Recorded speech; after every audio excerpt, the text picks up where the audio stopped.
Chapter 5 of Skylark Three by E. Smith. Chapter 5. First Blood. The next 12 hours dragged with terrible slowness. Sleep was impossible, and eating was difficult, even though all knew that they would have need of the full measure of their strength. Seaton set up various combinations of switching devices connected to electrical timers, and spent hours trying, with all his marvelous quickness of muscular control, to cut shorter and ever shorter the time between the opening and the closing of the switch. At last he arranged a powerful electromagnetic device so that one impulse would both open and close the switch with an open period of 1/1000th of a second. Only then was he satisfied. A thousandth is enough to give us a look around, due to persistence of vision, and it is short enough so that they won't see it unless they have a recording observer on us. Even if they still have rays on us, they can't possibly neutralize our screens in that short an exposure. All right, gang, we'll take 5 visiplates and cover the sphere. If any of you get a glimpse of him, mark the exact spot and outline on the glass. All set? He pressed the button. The stars flashed in the black void for an instant, then were again shut out. "Here he is, Dick!" shrieked Margaret. "Right here! He covered almost half the visiplate." She outlined for him, as nearly as she could, the exact position of the object she had seen, and he calculated rapidly. "Fine business!" he exulted. "He's within half a mile of us, 3/4 on. Perfect! I thought he'd be so far away that I'd have to take photographs to locate him. He hasn't a single ray on us, either. That bird's goose is cooked right now, folks, unless every man on watch has his hand right on the controls of a generator and can get into action in less than 1/10 of a second. Hang on, gang. I'm going to step on the gas." After making sure that everyone was fastened immovably in their seats, he strapped himself in the pilot's seat, then set the bar toward the strange vessel and applied fully 1/3 of its full power. The Skylark, of course, did not move. Then, with bewildering rapidity, he went into action, face glued to the visiplate, hands moving faster than the eye could follow, the left closing and opening the switch controlling the zone of force, the right swinging the steering controls to all points of the sphere. The mighty vessel staggered this way and that, jerking and straining terribly as the zone was thrown on and off, lurching sickeningly about the central bearing as the gigantic power of the driving bar was exerted, now in one direction, now in another. After a second or two of this mad gyration, Seaton shut off the power. He then released the zone, after assuring himself that both inner and outer screens were operating at the highest possible rating. "There, that'll hold 'em for a while, I guess.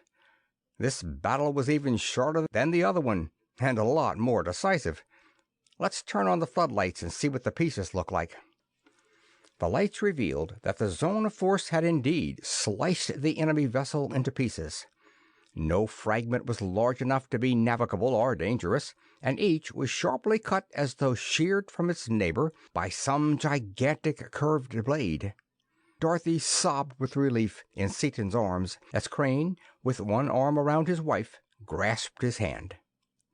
"That was flawless, Dick.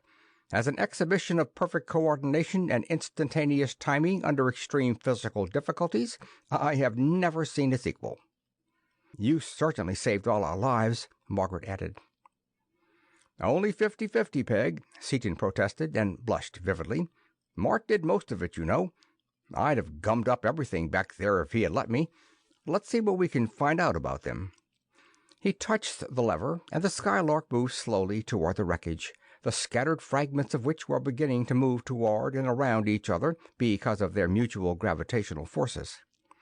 Snapping on a searchlight, he swung its beam around, and as it settled upon one of the larger sections, he saw a group of hooded figures, some of them upon the metal, others floating slowly toward it through space. "Poor devils, they didn't have a chance," he remarked regretfully. "However, it was either they or we. Look out, sweet spirits of niter!" He leaped back to the controls, and the others were hurled bodily to the floor as he applied the power. for at a signal each of the hooded figures had leveled a tube, and once more the outer screen had flamed into incandescence. As the Skylark leaped away, Seaton focused an attractor upon the one who apparently signaled the attack.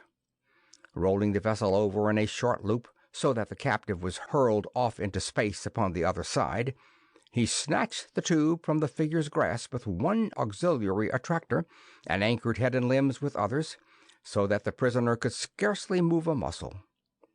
Then, while Crane and the women scrambled up off the floor and hurried to the visiplates, Seaton cut in Ray 6, 27, and 58.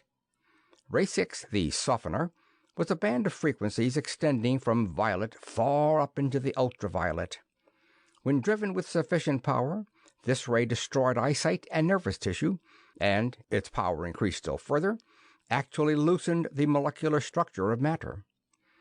Ray 27 was operated in a range of frequencies far below the visible red. It was pure heat. Under its action, matter became hotter and hotter as long as it was applied, the upper limits being only the theoretical maximum of temperature. Ray 58 was high-tension, high-frequency alternating current. Any conductor in its path behaved precisely as it would in the Ajax Northrop induction furnace, which can boil platinum in 10 seconds.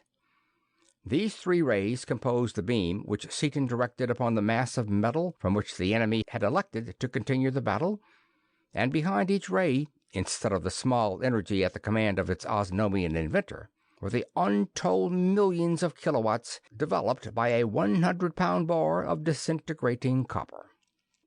There ensued a brief but appalling demonstration of the terrible effectiveness of those Osnomian weapons against anything not protected by ultra-powered ray screens. Metal and men, if men they were, literally vanished. One moment they were outlined starkly in the beam. There was a moment of searing, coruscating, blinding light. The next moment the beam bored on into the void unimpeded.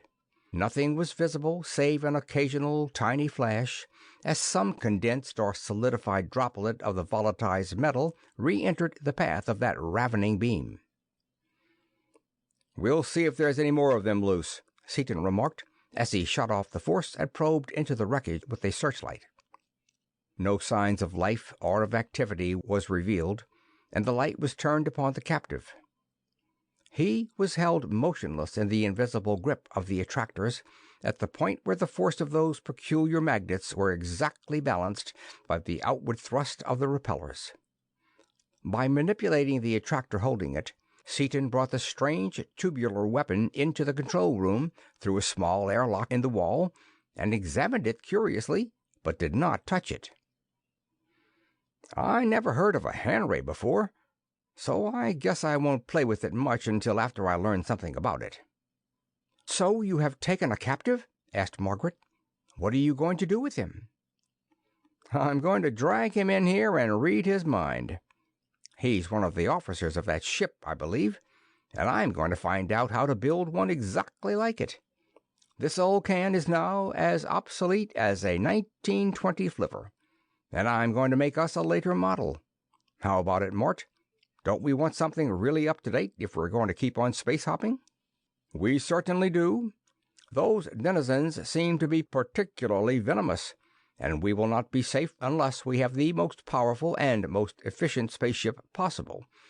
However, that fellow may be dangerous even now. In fact, it is practically certain that he is." "You chirped it, Ace. I'd much rather touch a pound of dry nitrogen iodine. I've got him spread-eagled so that he can't destroy his brain until after we've read it, though, so there's no particular hurry about him. We'll leave him out there for a while to waste his sweetness on the desert air. Let's all look around for the Condor. I sure hope they didn't get her in that fracas." They diffused the rays of 8 giant searchlights into a vertical fan, and with it swept slowly through almost a semicircle before anything was seen. Then there was revealed a cluster of cylindrical objects amid a mass of wreckage, which Crane recognized at once. "The Condor is gone, Dick. There is what is left of her and most of her cargo of salt in jute bags." As he spoke, a series of green flashes played upon the bags, and Seaton yelled in relief. "They got the ship all right, but Dunark and Seator got away. They're still with their salt." The Skylark moved over to the wreck, and Seaton, relinquishing the controls to Crane, donned a vacuum suit, entered the main airlock, and snapped on the motor, which sealed off the lock, pumped the air into a pressure tank, and opened the outside door. He threw a light line to the two figures and pushed himself lightly toward them. He then talked briefly to Dunark in the hand language, and handed the end of the line to Seator, who held it while the two men explored the fragments of the strange vessel, gathering up various things of interest as they came upon them. Back in the control room, Dunark and Seator let their pressure decrease gradually to that of the terrestrial vessel and removed the faceplates from their helmets. "Again, O Carfedo of Earth, we thank you for our lives," Dunark began, gasping for breath, when Seaton leaped to the air gauge with a quick apology. "Never thought of the effect our atmospheric pressure would have on you two. We can stand yours all right, but you'd pretty nearly pass out on ours. There, that'll suit you better. Didn't you throw out your zone of force?" "Yes, as soon as I saw that our screens were not going to hold." The Osnomian's labored breathing became normal as the air pressure increased to a value only a little below that of the dense atmosphere of their native planet. "I then increased the power of the screens to the extreme limit and opened the zone for a moment to see how the screens would hold with the added power. That instant was enough. In that period, a concentrated beam, such as I had no idea could ever be generated, went through the outer and inner screens as though they were not there, through the 4-foot aeronach of the hull, through the entire central installation, and through the hull on the other side. Seator and I were wearing suits. Say, Mort, that's one bet we overlooked. It's a good idea, too. Those strangers wore them all the time as regular equipment, apparently. Next time we get into a jam, be sure to do it. They might come in handy. Excuse me, Dunark, go ahead." We had suits on, so as soon as the ray was shut off, which was almost instantly, I phoned the crew to jump, and we leaped out through the hole in the hull. The air rushing out gave us an impetus that carried us many miles out into space, and it required many hours for the slight attraction of the mass here to draw us back to it. We just got back a few minutes ago. That air blast is probably what saved us, as they destroyed our vessel with atomic bombs and hunted down the 4 men of our crew who stayed comparatively close to the scene. They rayed you for about an hour with the most stupendous beams imaginable. No such generators have ever been considered possible of construction, but couldn't make any impression upon you. Then they shut off their power and stood by, waiting. I wasn't looking at you when you released your zone. One moment it was there, and the next the stranger had been cut in pieces. The rest you know. We're sure glad you two got away, Dunark. Well, Mort, what say we drag that guy in and give him the once-over?" Seaton swung the attractors holding the prisoner until they were in line with the main airlock, then reduced the power of the repellers.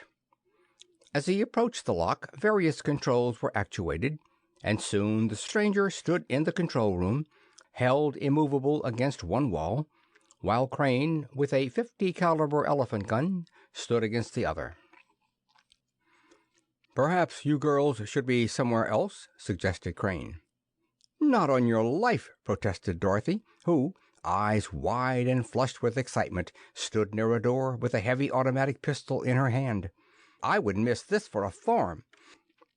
"Got him solid," declared Seaton, after a careful inspection of the various attractors and repellers he had bearing upon the prisoner. "Now let's get him out of that suit. No, better read his air first, temperature and pressure. Might analyze it, too." Nothing could be seen of the person of the stranger, since he was encased in vacuum armor, but it was plainly evident that he was very short and immensely broad and thick. By means of hollow needles forced through the leather-like material of the suit, Seaton drew off a sample of the atmosphere within into an ORSAT apparatus, while Crane made pressure and temperature readings. Temperature 110 degrees, pressure 28 pounds, about the same as ours is, now that we have stepped it up to keep the Osnomians from suffering. Seaton soon reported that the atmosphere was quite similar to that of the Skylark, except that it was much higher in carbon dioxide and carried an extremely high percentage of water vapor. He took up a pair of heavy shears and laid the suit open full length on both sides, knowing that the powerful attractors would hold the stranger immovable. He then wrenched off the helmet and cast the whole suit aside, revealing the enemy officer clad in a tunic of scarlet silk. He was less than 5 feet tall. His legs were merely blocks, fully as great in diameter as they were in length, supporting a torso of Herculean dimensions. His arms were as large as a strong man's thigh and hung almost to the floor. His astounding shoulders, fully a yard across, merged into and supported an enormous head. The being possessed recognizable nose, ears, and mouth, and the great domed forehead and huge cranium bespoke an immense and a highly developed brain. But it was the eyes of this strange creature that fixed and held the attention. Large they were, and black, the dull, opaque, lusterless black of platinum sponge. The pupils were a brighter black, and in them flamed ruby lights, pitiless, mocking, cold. Plainly to be read in those sinister depths were the untold wisdom of unthinkable age, sheer ruthlessness, mighty power, and ferocity unrelieved.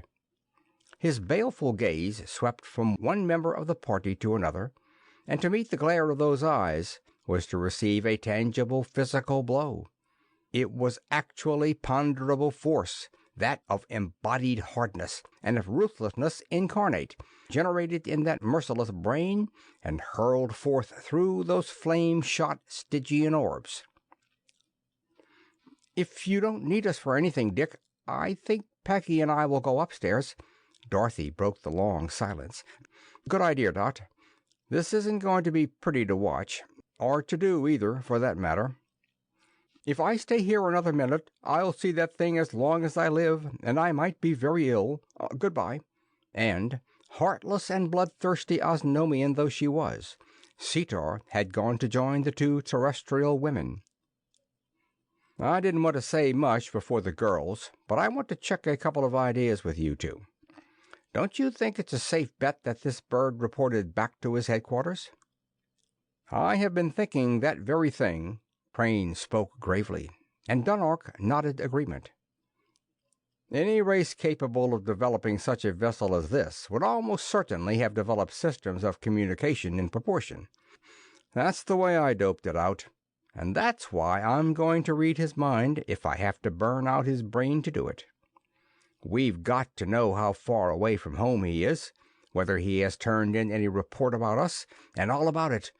Also, I'm going to get the plans, power, and armament of their most modern ships, if he knows them, so that your gang, Dunark, can build us one like them, because the next boat that tackles us will be warned, and we won't be able to take it by surprise.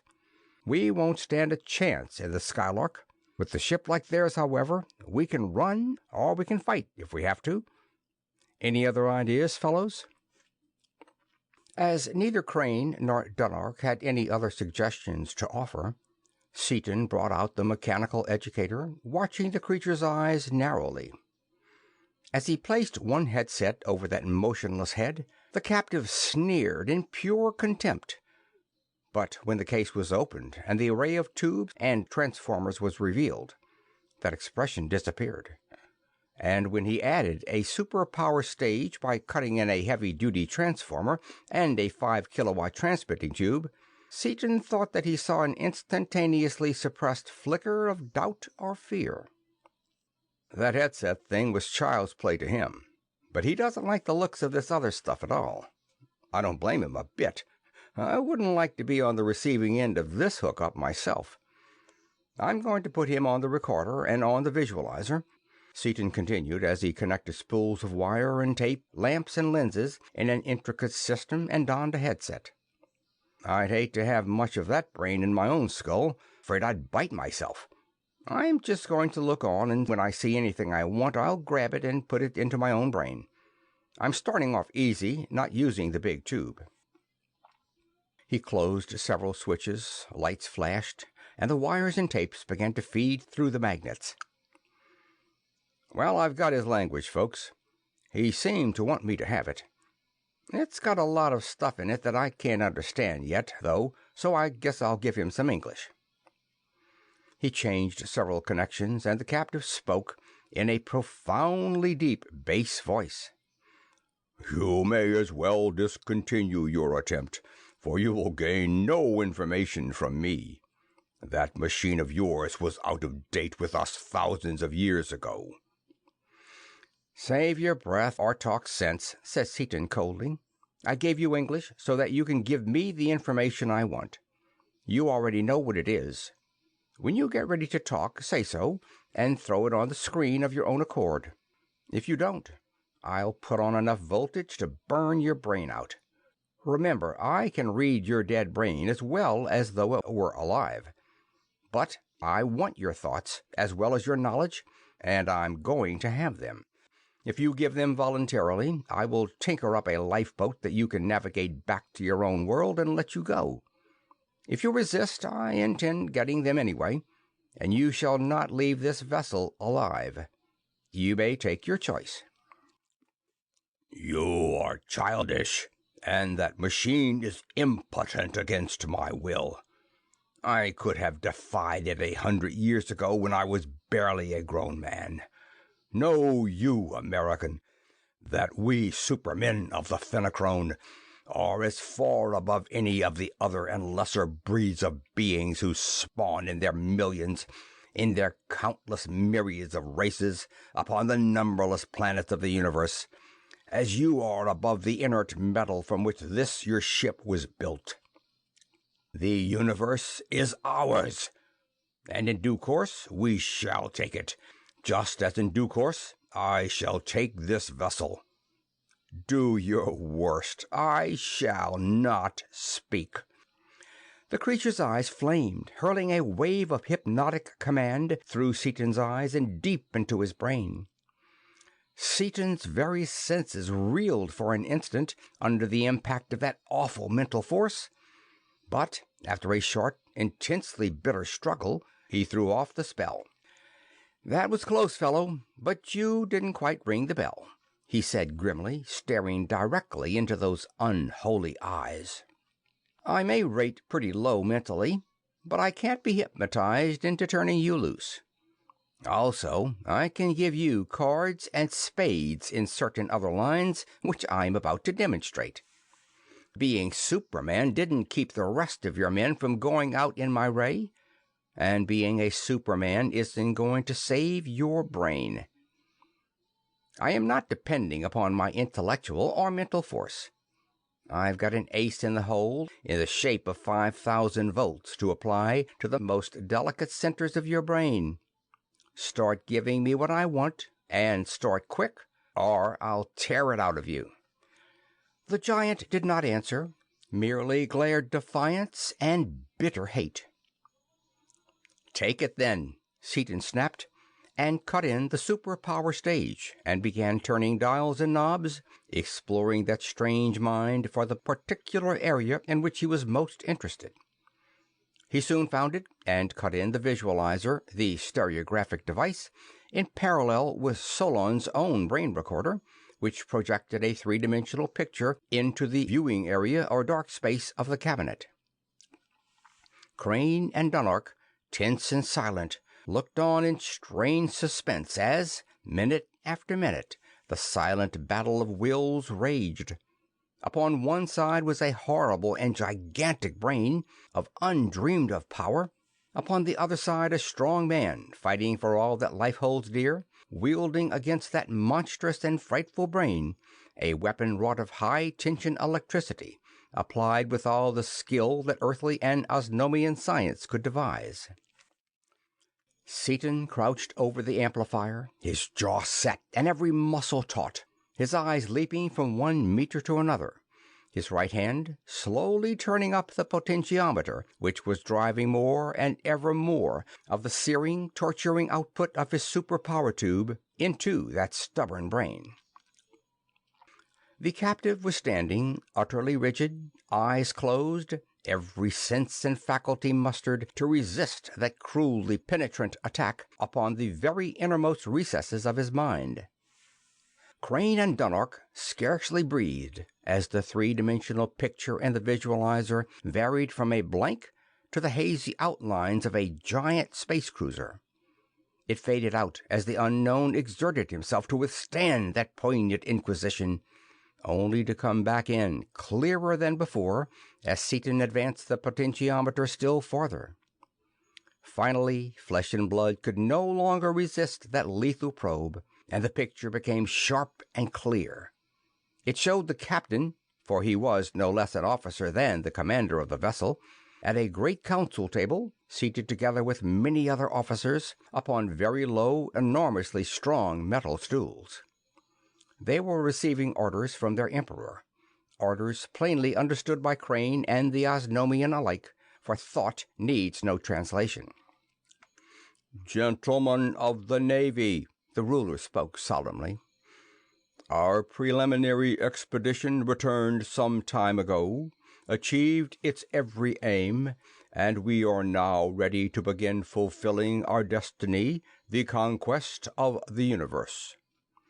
This galaxy comes first.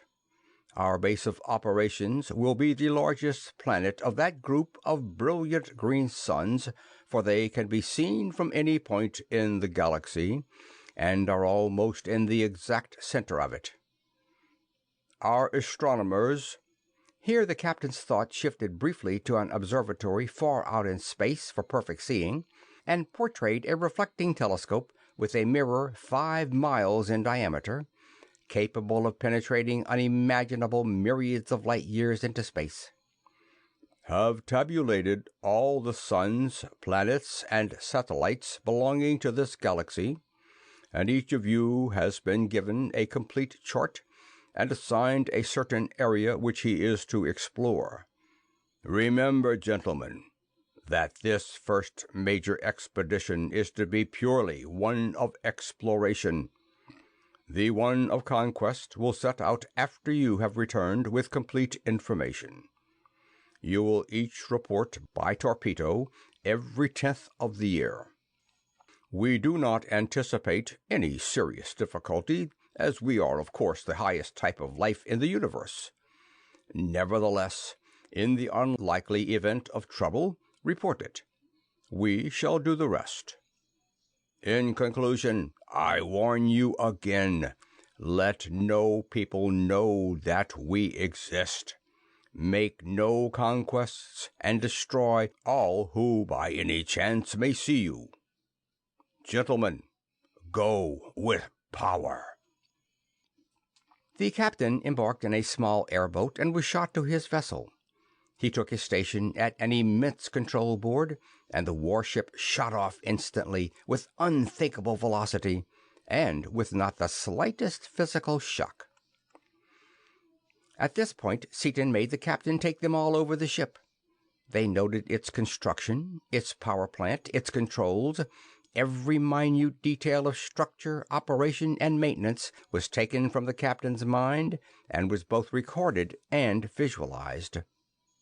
The journey seemed to be a very long one, but finally the cluster of green suns became visible, and the phenochrone began to explore the solar systems in the area assigned to that particular vessel.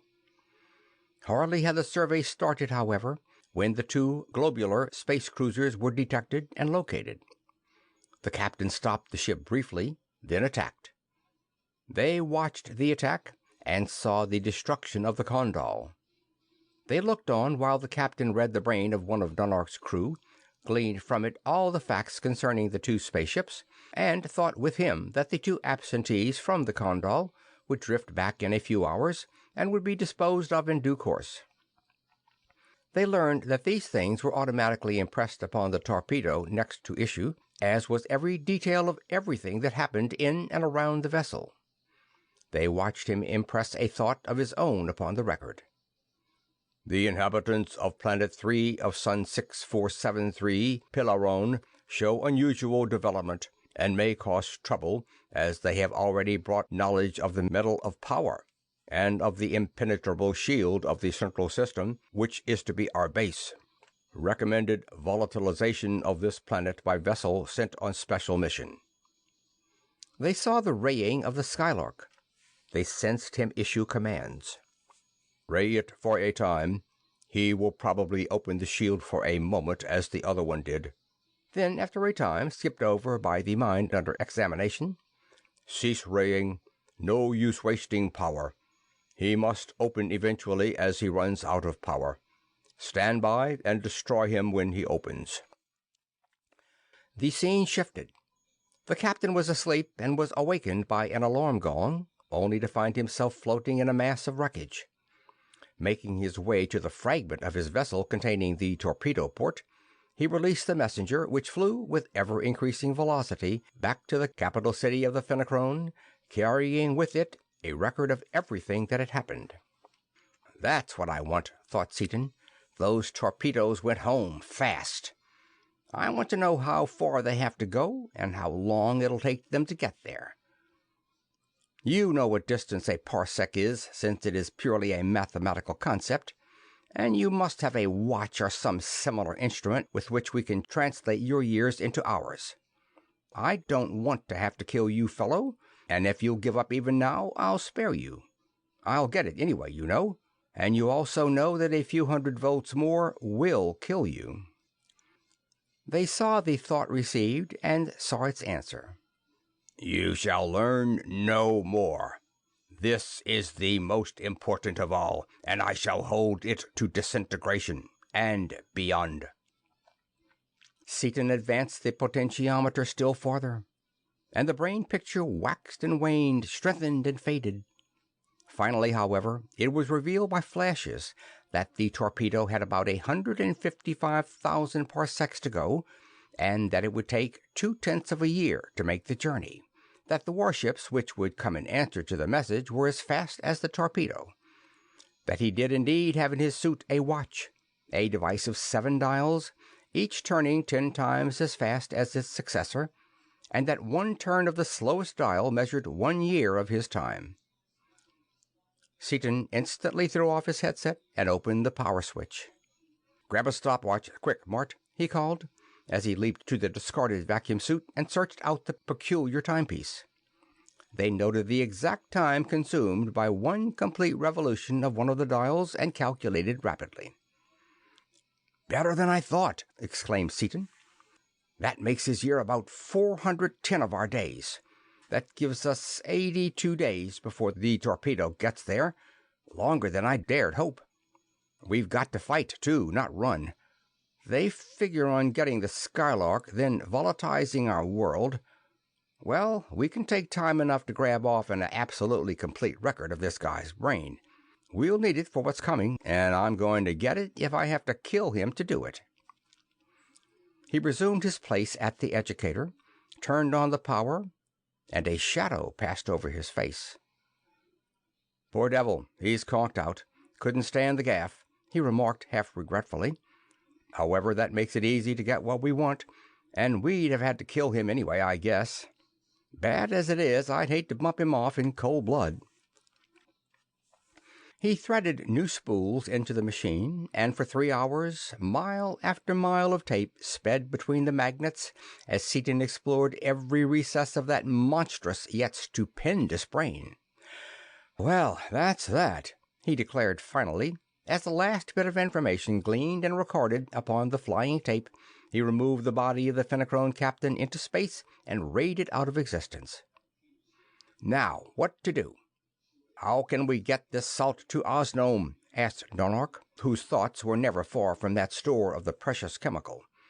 "You are already crowded, and Cetor and I will crowd you still more. You have no room for additional cargo, and yet much valuable time would be lost in going to Osnome for another vessel."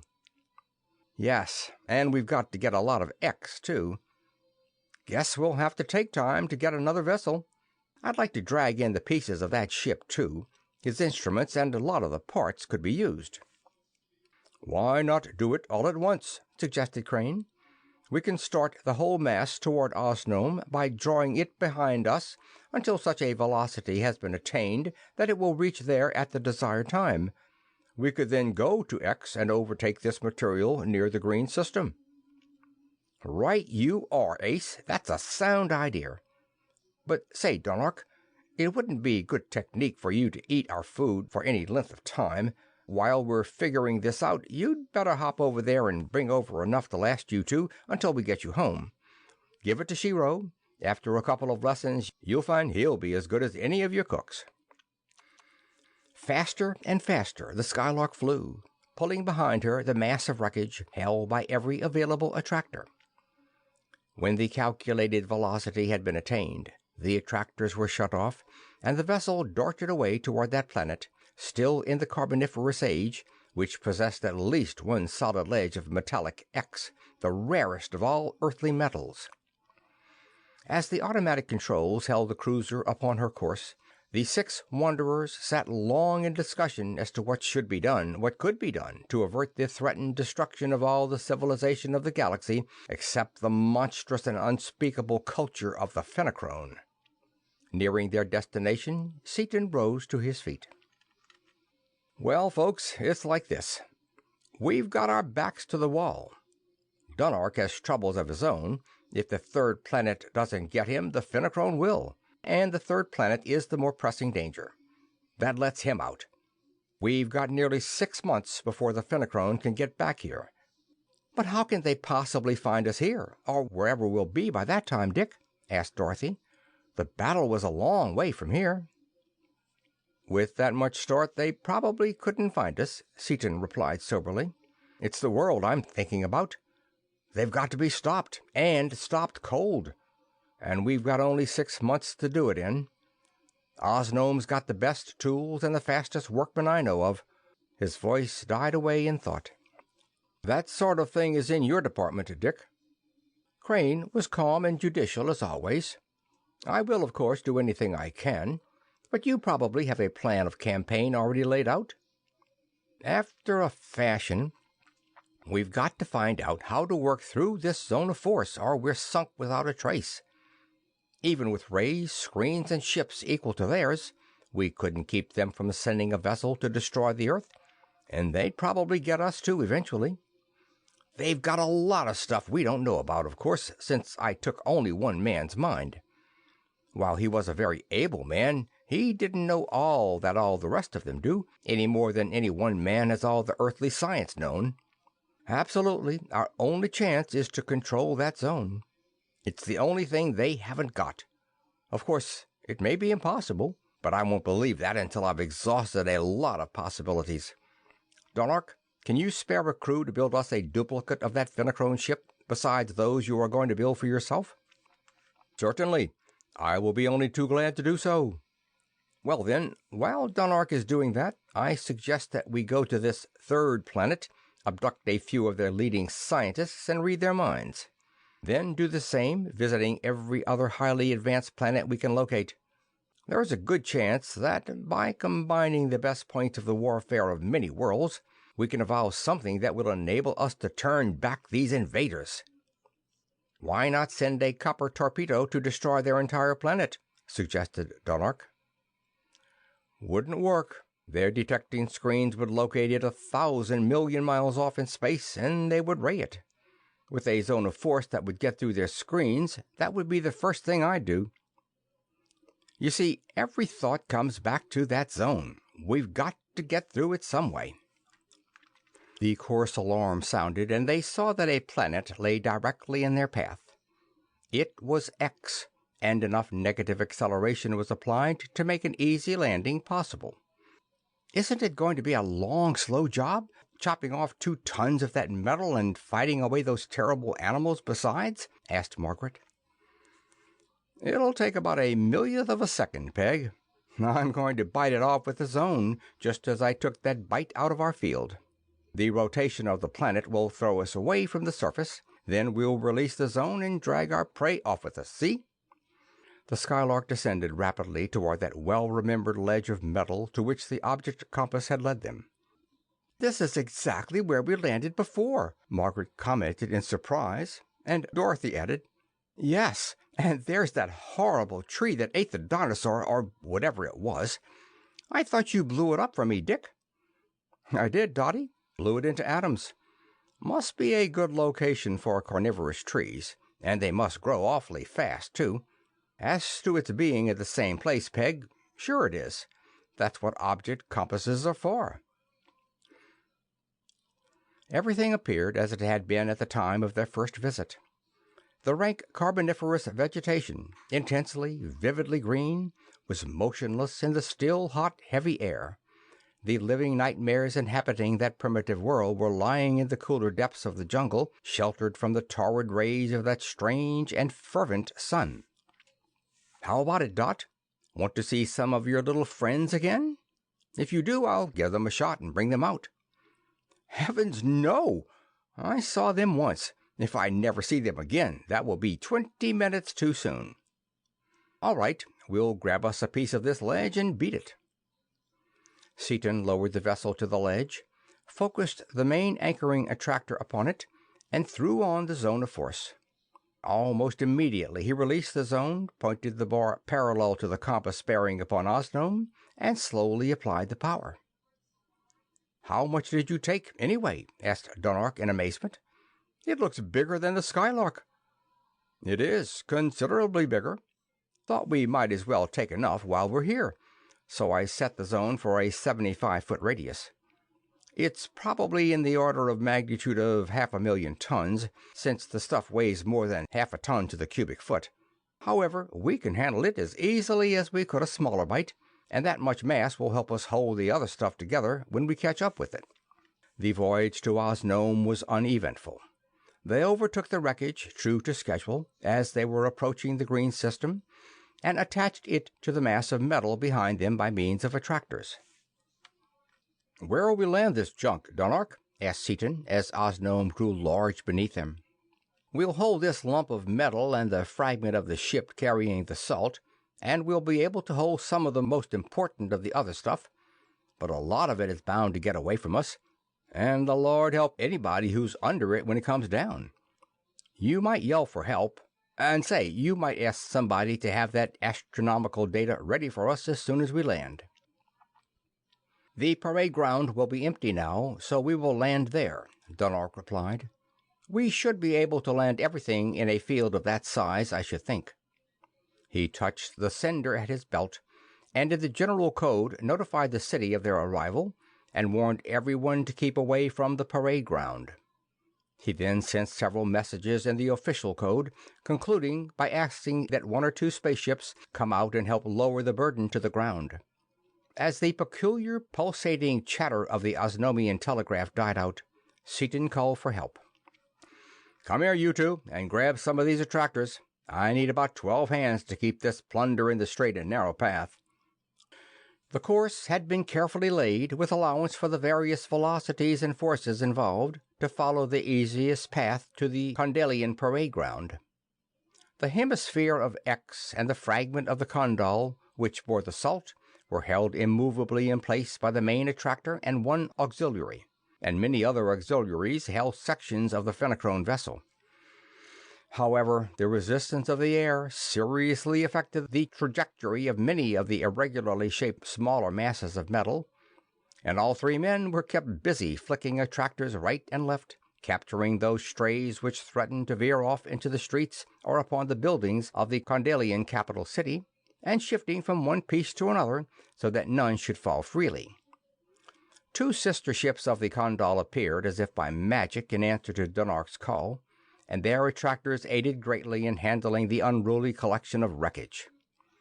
A few of the smaller sections and a shower of debris fell clear, however, in spite of all efforts, and their approach was heralded by a meteoric display unprecedented in that world of continuous daylight. As the 3 vessels with their cumbersome convoy dropped down into the lower atmosphere, the guns of the city roared a welcome. Banners and pennons waved. The air became riotous with color from hundreds of projectors and odorous with a bewildering variety of scents. while all around them played numberless aircraft of all descriptions and sizes. The space below them was carefully avoided, but on all sides and above them the air was so full that it seemed marvelous that no collision occurred. Tiny one-man helicopters, little more than single chairs flying about, beautiful pleasure planes soaring and wheeling, immense multiplane liners and giant helicopter freighters. Everything in the air found occasion to fly as near as possible to the Skylark in order to dip their flags in salute to Dunark, their cofidix, and to Seaton, the wearer of the 7 discs, their revered overlord. Finally, the freight was landed without serious mishap, and the Skylark leaped to the landing dock upon the palace roof, where the royal family and many nobles were waiting in full panoply of glittering harness. Dunark and Seator disembarked, and the 4 others stepped out and stood at attention as Seaton addressed Roban, the Corfidix. "Sir, we greet you, but we cannot stop even for a moment. You know that only the most urgent necessity would make us forego the pleasure of a brief rest beneath your roof. The Cofidix will presently give you the measure of that dire need. We shall endeavor to return soon. Greetings, and for a time, farewell." "Overlord, we greet you, and trust that soon we may entertain you and profit from your companionship. For what you have done, we thank you. May the great First Cause smile upon you until you return. Farewell." End of Chapter 5.